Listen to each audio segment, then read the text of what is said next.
జగదంబ పలుకు, కంచి కామాక్షి పలుకు, మధుర మీనాక్షి పలుకు, మాయదారి మంగమ్మ పలుకు, అరుంధతి జేజమ్మ పలుకు, పలుకు పలుకు. జేజమ్మ పలుక మరి జయమల్ని పలుకుతుందా?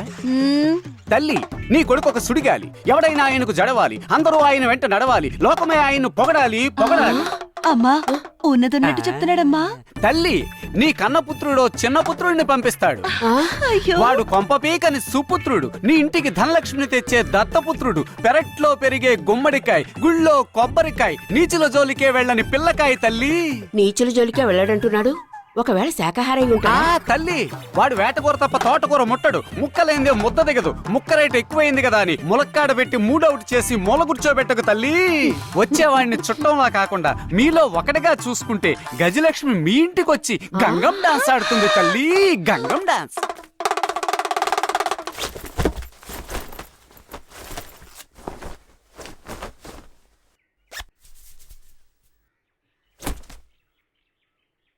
అమ్మా, అబ్బాయి వచ్చాడు.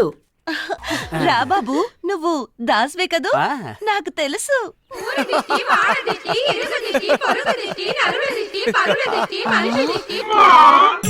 అమ్మ పలుకు.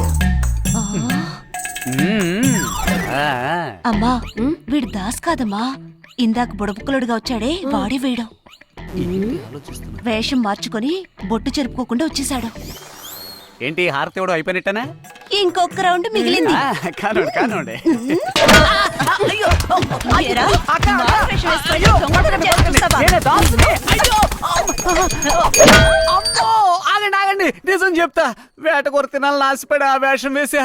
మా అబ్బాయి పంపించాడు. నిన్ను మా బిడ్డలా చూసుకోమా చెప్పు. నేనే ఓవర్ యాక్షన్ చేశా. ఆగక్క, ఏంట్రా?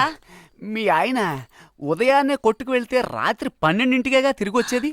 అవును, అంత కరెక్ట్ గా ఎలా చెప్తున్నావురా? మరి ఇప్పుడు వచ్చినోడ్నే ఇలా దంచేవే, ఇంటి ఆయన ఇంకే లెవెల్లో దంచుతావు. రేయ్ నిన్ను